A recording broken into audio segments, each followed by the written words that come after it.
Hey there, my wedding planning friends, and welcome back to my channel. If this is your first time here, thanks so much for clicking on my video. I'm Emily Summer. I'm a wedding planner based in Montana, and I make weekly videos on wedding planning tips and advice. So I feel like we're getting a little bit closer to a potential wedding season, and I know a lot of people's plans have changed over the last year and coming into this year as far as wedding planning goes with everything going on in the world. So today I wanted to talk about something that a lot of people are considering with weddings this year and in the coming years as well, and that is hosting a wedding in your backyard. How to do it, should you do it, here's everything you need to know.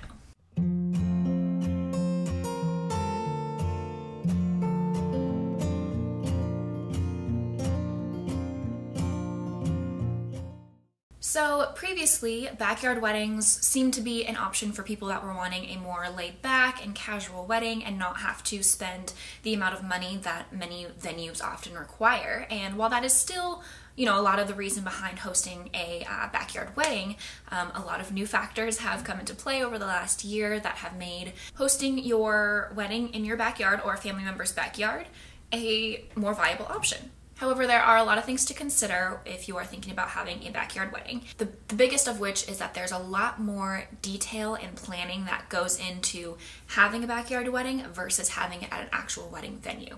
Now, if you're planning on having a backyard wedding because you just want to have a small group of people, maybe just your close family and close friends, not a huge 100, 150 person wedding, then this will be a little bit of an easier process for you. However, if you are planning to have a full-blown wedding with a large guest count that you would have at a regular wedding venue and just having it in your backyard, there's likely going to be a lot more planning involved than you anticipated, because a lot of the things that you have to consider and think about and bring in are things that a venue already has and has already thought through, and that's why they're a venue. So just keep in mind, having a backyard wedding, there's going to be a lot more details involved and potentially a lot more costs too, depending on the size of your wedding. So that aside, let's dive into it. Let's talk about first the actual property location, property size, and those specs. So this is obviously going to be the biggest factor and the most important thing to think through before going on to the next steps of planning your backyard wedding. So if you know the location that you're planning on having it, perhaps your parents' backyard or a family member's backyard, think through the actual property size. A lot of people might think, hey, I've got a backyard, we've had some barbecues back there, I know that we can host people. You want to really make sure that it is big enough for what you plan to do. So this could mean walking around with a tape measure, actually getting the specs of your backyard and calculating how many tables you can fit in the backyard to host the amount of guests that you plan to have. The last thing that you want is to think, sure, 75 people will fit in my backyard, and it comes to the day of your wedding and turns out, anything over 50 is just like sardines. You don't have room to dance, you don't have enough room for food lines and all of that. So think through those calculations and make sure that that is actually a viable option for you before moving forward. Also, I've heard that you can go use Google Earth to measure properties and land sizes, so that might be a good option for you if you don't have the means to actually walk out and map it yourself and do those measurements. So check that out. I haven't actually done it before, but I have heard that you can measure on Google Earth. The other thing you want to think about when it comes to the actual property size is parking. So this is probably the biggest difficulty and issue that people will face when having a backyard wedding, because especially if you're in a residential area, you're probably limited to whatever you can fit in your driveway and potential street parking. And when it comes to street parking, you want to be really considerate to your neighbors. You don't want your guests to be clogging up the whole street so that your neighbors can't park in their own spots or their own driveways. And we'll get into this a little bit more down the road when it comes to neighbors as well, but definitely think through the parking aspect. If you don't have a lot of street parking, if you don't have a lot of driveway parking, you want to make sure that that is reserved for the vendors that will need it. So like your caterers, people that will need to have quick access to the property and to the house will want precedence of the parking that is nearby. If you have limited parking, another option that you can do is to find a park nearby or a large parking lot that is okay with having a lot of cars parked there for a matter of hours, and either hiring a shuttle service to go back and forth from the parking lot to your property so that cars are staying in a different location and not needing to be parked on your street. Another option is to let guests know ahead of time on your invitations, on your save the dates, whatever it may be, to try and carpool with one another, or try and Uber if that's a possibility. You can still have that nearby parking lot, and people can just Uber from there or carpool from there to your property rather than having a shuttle service, because that's an additional cost, obviously. But definitely having some sort of plan in place for the parking situation is another thing that you will want to keep in mind. Another thing when it comes to the actual property is there level ground? And this is something that's often overlooked because you don't really think about it, and I wouldn't blame you, but if you have unlevel ground, if that's slight little hills, if that's holes from your dog or your gopher or whatever it may be, you want to make sure that you have a level area where you can set up your tables, because if the ground isn't level, the table's not going to sit level. So not only is it going to be uncomfortable for your guests to sit at and have to deal with kind of maybe a wobbling table, your place settings won't sit flush to the table, it's going to look really crooked. You can tell from a distance when the table's not sitting level, and it's just not a good look for anybody, and it's not comfortable for your guests. So try and either find a particular spot in your backyard that is level, or if it's a really unlevel yard, you might want to consider a different option. This also goes for the dance floor. If you plan to have an actual dance floor, like bring in, most of them are pieced together wood dance floors. If your ground is not level that the dance floor is going on, they will not be able to sit flush on the ground. So that means there might be lips in the dance floor, and that can be dangerous to your guests, especially after some drinks, if they're wearing heels, and you don't want anybody to trip and hurt themselves on unlevel ground. So the last thing when it comes to the actual physical property and land is there enough room for ceremony and reception? So if you're having a backyard wedding, chances are you're planning to do both in the backyard. So you want to make sure that either you have a plan for a separate area to have the ceremony and a separate area where the reception will be set up, and whether you can do that simultaneously or if a flip will need to be involved. So what I mean by a flip is setting up the space for a ceremony with all the chairs in a normal, typical ceremony setup, and then utilizing that same space and turning it into the reception space after the ceremony is over. Definitely a possibility.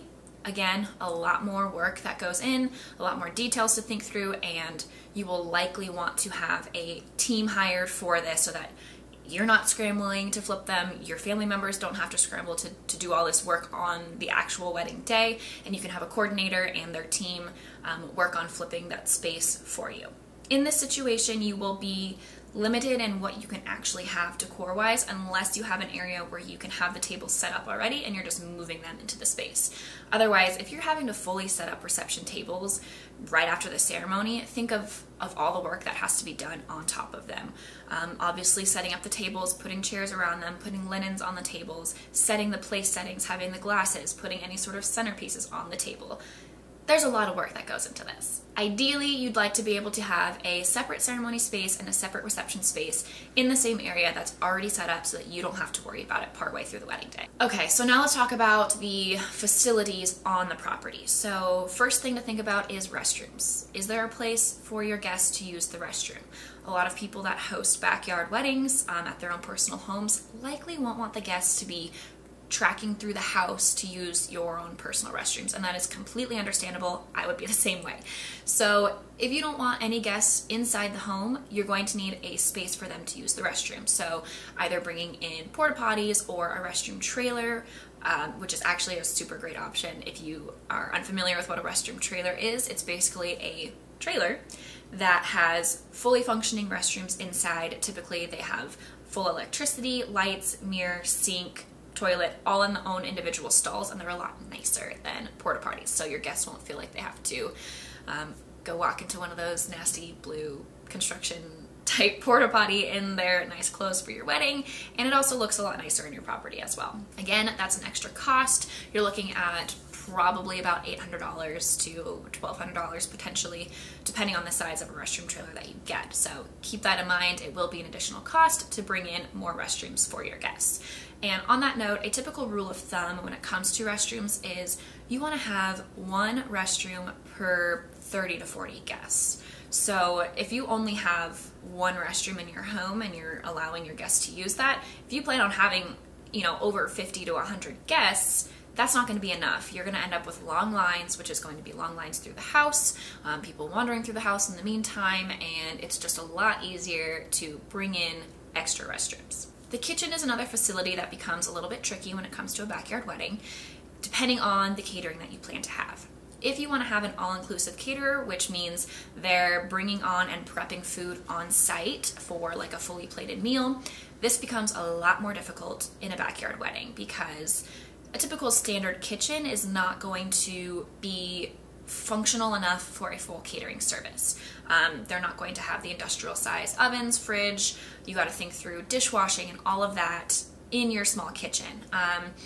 A good option here is to do a food truck. This is one of the instances where a food truck is actually very, very useful. And I actually just did a video on having food trucks at your wedding, so if you want to check that out, I will link it there.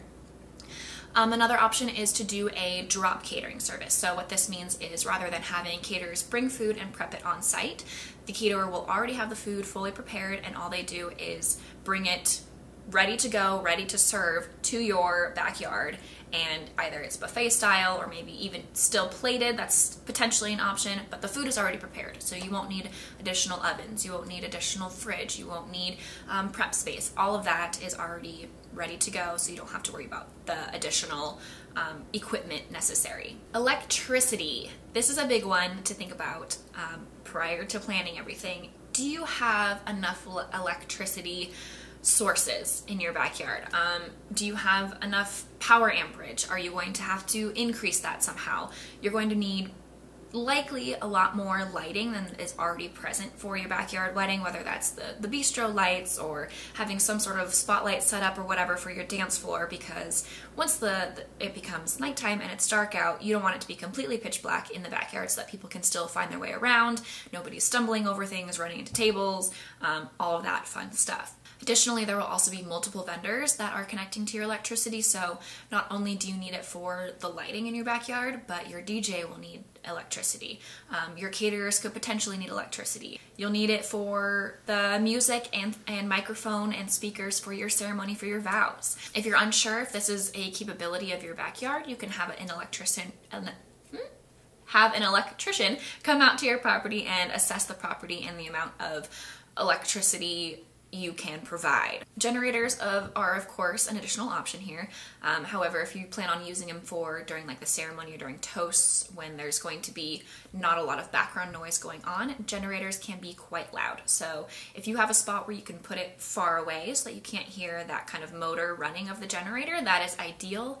However, if you're in a spot where you don't really have a place to hide it and it's going to be kind of right among the rest of your guests, it's not going to be a super great option, and sometimes it drowns out what you're trying to say and it can be really distracting. On that note, let's talk about noise. So if you're having a wedding in your backyard, especially if it's in a residential area, assess how close your neighbors are.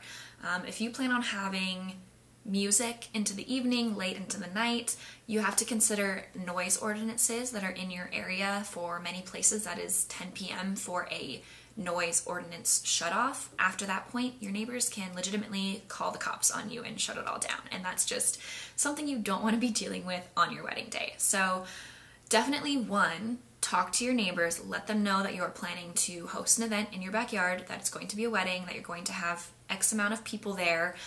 Give them a heads up as to what's going on, and this will not only, be a courteous act towards your neighbors, but it'll also give you a sense of how they're reacting. If you feel like a lot of them are not super thrilled with the idea, then you might be faced with the potential that the cops could be called or that the neighbors will come and try and shut it down. And so just get a sense of how your neighbors feel about this and just give them a nice heads up is the courteous thing to do. Another thing here that would be a good idea is when you do talk to these neighbors, let them know that if they have any questions or concerns, give them a phone number that they can contact that night, which would be like your coordinator or somebody that's not you, ideally.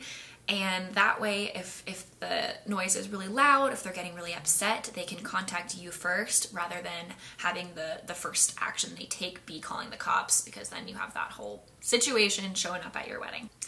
On this note, another thing that you want to make sure you do if you are having a backyard wedding is to have liability insurance. And I tell my clients, every single one of them, regardless of the venue, regardless if it's in your backyard or at the most planned out wedding venue, liability insurance is always a good idea. And it's very easy to secure. I know it sounds a little bit scary, but I promise it's not. It doesn't have to be a big deal, but that way you are covered in case anything should happen, especially if it's on your own property. You can get a lot of liability insurance or event and wedding insurance through an insurance company that you already have a policy with, so just giving them a quick call and seeing if that's something that they offer. Otherwise, there are other routes to go, and you can ask vendors in the area if they have recommendations on places that just specify wedding insurance. But easy to secure, totally worth it, and definitely something you want to do if you're having a backyard wedding. The last thing I want to touch on is having a backup plan. So the nice thing about having an actual wedding venue in most cases is there is some sort of backup plan option. So that means some sort of indoor space or a place to have covered area in case the weather is not ideal on your wedding day. In your own backyard, that's likely not going to be an option for you unless you plan on bringing everyone inside of your home to perform the ceremony or have a reception or whatever it may be if the weather is not great. An option here would be to secure a tent for your backyard. That's probably the best way to have a backup plan for your wedding, but you want to make sure that a tent will fit in your backyard, so either having a rental company come out and measure it, or if you already have the measurements of your backyard from trying to make sure that all of your tables and stuff will fit, giving that to the rental company and letting them give their input as far as a tent goes. Again, tents are very expensive, so if you're trying to limit the amount of money you're spending by having a backyard wedding, but you want to have a backup plan, just keep that in mind. You're going to be spending over $1,000, potentially a couple, for a tent in your backyard. That being said, totally worth it to have a backup plan. It's going to be a lot easier for you to know that you have a tent if you need it, and that way you won't have to be scrambling on your wedding day if you have absolutely nowhere to go, if it's pouring rain, or in Montana, could be snowing on your wedding. So have some sort of backup plan in place for weather. So backyard weddings, I know right now are probably very common for people. Sometimes it's the only option with everything that is going on, and they can be a really lovely experience. Just keep in mind that the bigger the wedding that you plan to have, the more details, the more money you're going to spend when it comes to bringing in everything that you need for your backyard wedding. Something that has come up recently and I've gotten a lot of inquiries about is having a wedding at an Airbnb. So I'm going to do a video all about hosting events and weddings at Airbnbs, so be on the lookout for that. Hopefully you found this video helpful. If you did, please like and subscribe to get weekly videos on wedding planning tips and advice, and we will see you next week.